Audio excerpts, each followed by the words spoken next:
Hello everyone, my self मधु यादव और आज हम लेकर के आए हैं सीबीएसई क्लास 10th बोर्ड के लिए कुछ इंपॉर्टेंट क्वेश्चन। चैप्टर है हेरिडिटी, बायोलॉजी से है, तो जेनेटिक्स बेसिकली जिसे हम कहते हैं। तो हेरिडिटी चैप्टर जो है उसके अंदर हमें किस किस समरी की अगर बात कर लेते हैं कि किस टाइप के क्वेश्चन आने की पॉसिबिलिटीज है, तो सबसे पहले यहाँ पर दिया हुआ है फादर ऑफ जेनेटिक्स कौन है, उन्होंने किस पर एक्सपेरिमेंट किया, क्यों किया, कौन कौन से क्रॉसेस किए, कौन कौन से एक्सपेरिमेंट्स किए, उनके रेशो क्या थे, है ना, इस टाइप के क्वेश्चन आएंगे। या वेरिएशन क्या होते हैं। चलिए स्टार्ट करते हैं। सबसे पहला क्वेश्चन है how does the creation of variation in species promote survival. तो सर्वाइवल के लिए कौन कौन से मतलब वेरिएशन आते हैं, तो ये कैसे हेल्पफुल होंगे, प्रमोट कैसे करेंगे। तो देखिए, जब भी वेरिएशन आते हैं तो वेरिएशन है ना दो टाइप के होते हैं, एक तो सोमेटिक वेरिएशन और एक जर्मिनल वेरिएशन। अब वेरिएशन कब आते हैं, जब डीएनए की कॉपी होती है लेकिन 100% एक्यूरेट नहीं होती है, उसमें थोड़े से चेंजेस होते हैं और इसीलिए नई प्रोजेनी में थोड़े से चेंजेस आते हैं, उनको क्या बोलते हैं, वेरिएशन। तो वेरिएशन क्या करते हैं, हेल्प करते हैं किसी भी इंडिविजुअल को सर्वाइव करने के लिए। तो ये इसका जो है आंसर हो जाएगा। रिप्रोडक्शन के दौरान ही डीएनए कॉपी होती है और वेरिएशन आते हैं। अगले क्वेश्चन की बात करें तो ये है why did Mendel choose P plant for his experiment. तो ये तो बहुत इंपॉर्टेंट क्वेश्चन है कि उन्होंने सबसे पहला क्वेश्चन है किस पर किया था, पी प्लांट पर। पी प्लांट का नाम क्या था, पाइसम सटाइवम। क्या नाम था, पाइसम सटाइवम नाम था। और इन्होंने इस पी प्लांट को ही क्यों चूज किया था, इसके भी रीजन थे, क्योंकि ये प्लांट ऐसा था जिसमें उनको बहुत सारे कॉन्ट्रास्टिंग कैरेक्टर जो थे वो दिख रहे थे, यानी कि 7 पेयर कॉन्ट्रास्टिंग कैरेक्टर के बारे में बात की थी हमने।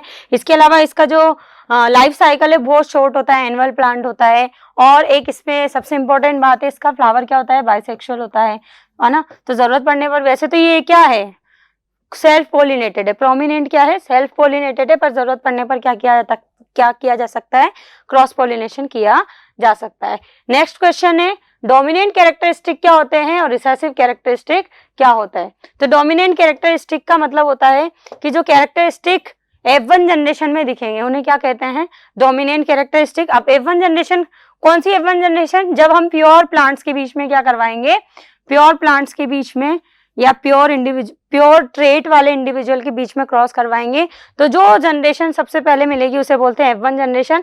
और इस जनरेशन में क्या होगा, हाइब्रिड मिलेगा हमें, लाइक जैसे कैपिटल टी स्मॉल टी, ये प्योर है, क्या है, प्योर।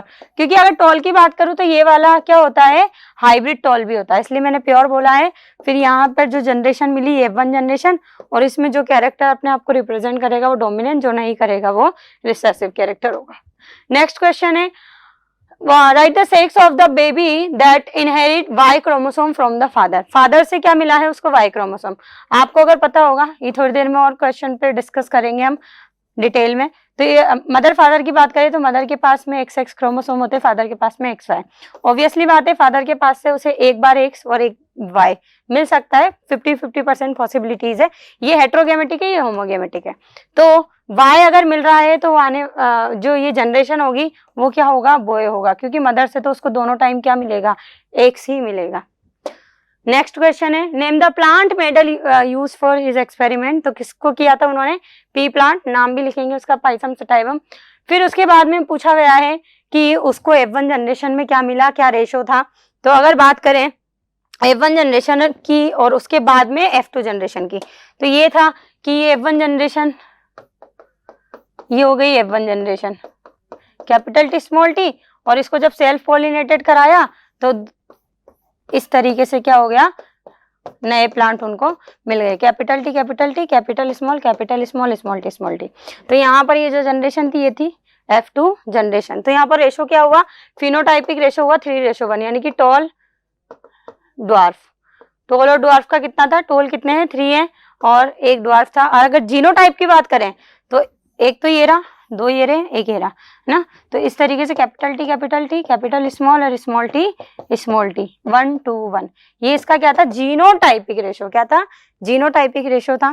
तो यहाँ पर यही बताना है, बस इसको लैंग्वेज में बताना है कि प्योर प्लांट्स के बीच में क्रॉस करवाइए, फिर उसके बाद में F1 जनरेशन मिलेगी, फिर उसको सेल्फ पॉलिनेटेड करा के जो मिलेगी वो F2 जनरेशन है, उसका रेशो इस तरीके से। नेक्स्ट क्वेश्चन है what is DNA copy, DNA copy क्या होती है और इसका मतलब क्या है, इंपॉर्टेंस क्या है भाई। तो इंपॉर्टेंस यही मैंने बोला था अभी कि वेरिएशन के लिए जरूरी भी है वेरिएशन आना, हालांकि कॉपी होते टाइम 100% एक्यूरेट नहीं होता है, लेकिन थोड़ा जब चेंज होता है तो उसकी वजह से क्या आ जाते हैं, वेरिएशन आ जाते हैं। तो डीएनए रेप्लिकेशन यानी कि डीएनए कॉपी क्या होती है, producing 2 identical replicates from one origin DNA molecule during cell division. Cell division के दौरान ये होता है DNA copy. DNA replication needs to occur so that during cell division new cells will also have a copy of organism's DNA.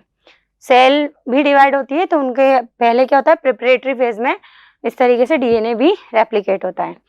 It is necessary to make all the RNA and protein, DNA की information RNA के पास, RNA की जो है information के through क्या बनता है, प्रोटीन बनता है। तो प्रोटीन बनाने के लिए भी क्या जरूरी है, डीएनए के लिए की जरूरत है ना। तो डीएनए से आरएनए, आरएनए से प्रोटीन, तो उस ऑर्डर के लिए ये चाहिए। आगे बात करते हैं, नेक्स्ट क्वेश्चन है कि एक एलिफेंट है, अगर वो सर्कस से कोई चीज सीख रहा है, कोई ट्रिक सीख रहा है, तो ये किस टाइप का कैरेक्टर है, और जो भी ये इनहेरिटेंस है कौन सी है ना। अगर ये इनहेरिटेंस लाइक अगर ये कैरेक्टर नेक्स्ट जनरेशन में जा रहा है तो क्यों जा रहा है, नहीं जा रहा है तो क्यों जा रहा है। तो ऑब्वियसली बात है ये जो कैरेक्टरिस्टिक होगा ये सोमेटिक कैरेक्टरिस्टिक है, क्योंकि उसने एनवायरनमेंट से या बाहर से उसको क्या किया है, सीखा है।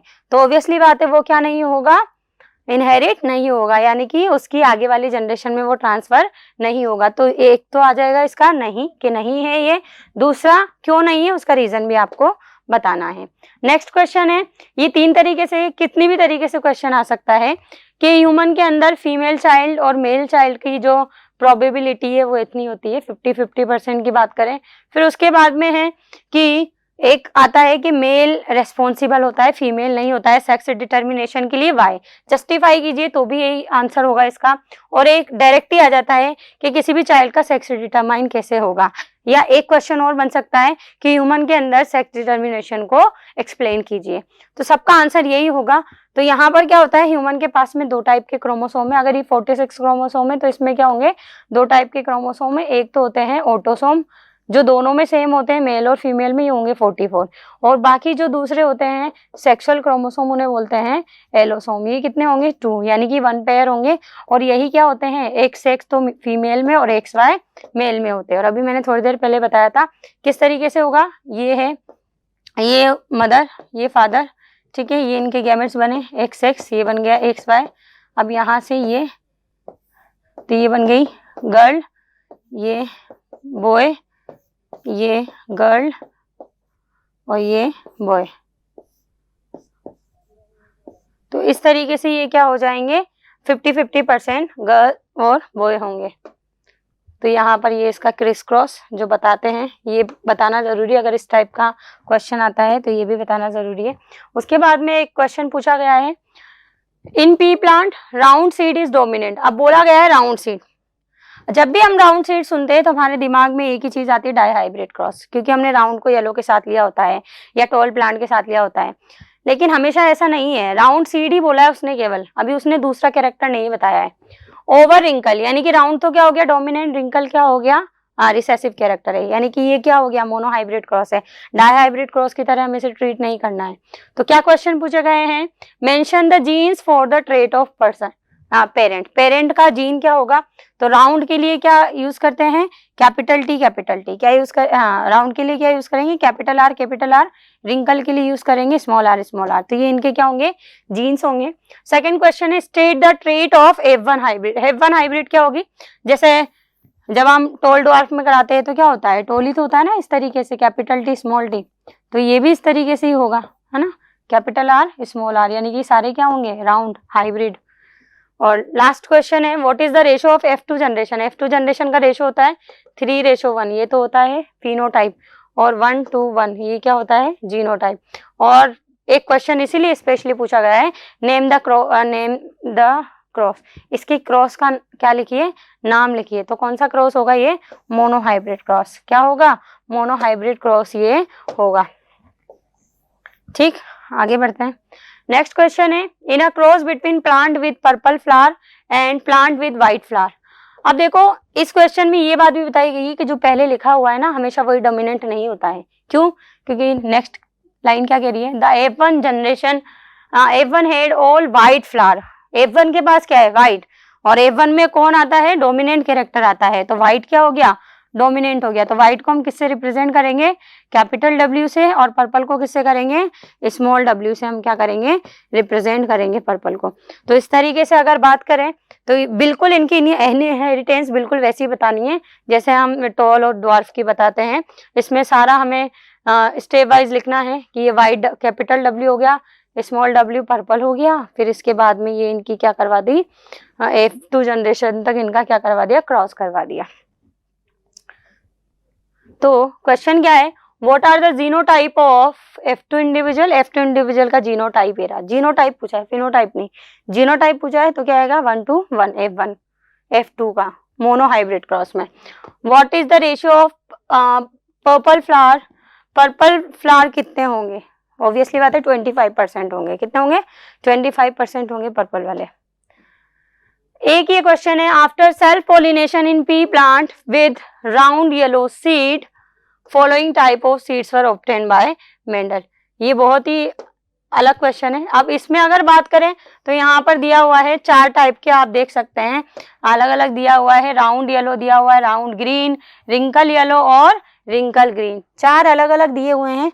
अब यहाँ पर आपको 2 पेयर दिख रहे हैं, तो ऑब्वियसली बात ये क्या हो गया, डाई हाइब्रिड क्रॉस। ये क्या हो गया, डाई हाइब्रिड क्रॉस हो गया। और डाई हाइब्रिड क्रॉस क्या होता है, जिसमें 2 पेयर ऑफ कैरेक्टर की क्या करते हैं हम, इनहेरिटेंस पढ़ते हैं। तो ये इतने नंबर प्लांट उनको मिले तो बताना है। तो डाई हाइब्रिड क्रॉस में 2 पेयर की स्टडी करते हैं। और यहाँ पर जो F2 जनरेशन का रेशो आता है वो किसके अकॉर्डिंग आता है, law of independent assortment.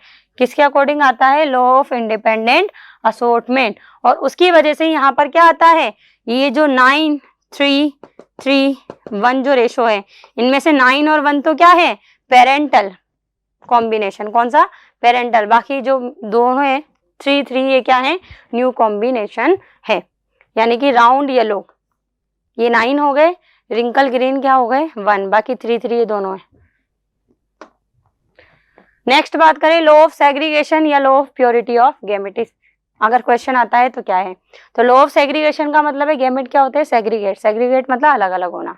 Law of purity of gamete, gamete जब साथ साथ रहते हैं तो उनमें कोई ब्लेंडिंग नहीं होती है, कोई भी कंटामिनेशन नहीं होता है, ठीक है, इसलिए इसका कोई भी एक्सेप्शन नहीं है, ये यूनिवर्सल लॉ है, लॉ ऑफ सेग्रीगेशन। तो अब इसको हमें बताना है, तो लॉ ऑफ सेग्रीगेशन को हम किससे समझा सकते हैं, मोनो हाइब्रिड क्रॉस से। किससे समझा सकते हैं, मोनो हाइब्रिड क्रॉस से ही समझा सकते हैं। तो इसमें क्या होगा, F2 जनरेशन तक हमें जाना है। और फॉर एग्जाम्पल हमने मान लीजिए एक एग्जाम्पल कोई भी ले सकते हैं हम, एग्जाम्पल में हमने यहाँ पर ले लिया टॉल और ड्वार्फ वाला। तो ड्वार्फ जो कैरेक्टरिस्टिक है वो F1 में तो नहीं आता है, लेकिन किस में दिखेगा, F2 में। तो F2 में ड्वार्फ कैरेक्टर मिलना ये बताता है क्या, F2 generation which was suppressed in F1 generation by the tall character, this law is also proven by mono hybrid cross. अगर इसकी ये क्रॉस देखें तो ये जो लिया गया है कैपिटल स्मॉल डी, ये एक तरीके से F1 जनरेशन की प्रोजेनी है, उनके बीच में क्या करा दिया, सेल्फ पॉलिनेशन। क्या करा दिया, सेल्फ पॉलिनेशन। तो ये जो जनरेशन मिली ये कौन सी है, F2 जनरेशन। अगर आपसे 3 अलग अलग क्वेश्चन है, अगर लॉ ऑफ डोमिनेंस पूछा जाए तो वो F1 तक ही आएगा, law of segregation F2 generation तक जाएगा मोनो हाइब्रिड क्रॉस में। और अगर इंडिपेंडेंट असॉर्टमेंट आए तो उसके लिए तो आपको डाई हाइब्रिड क्रॉस का ही यूज करना पड़ेगा। Thank you.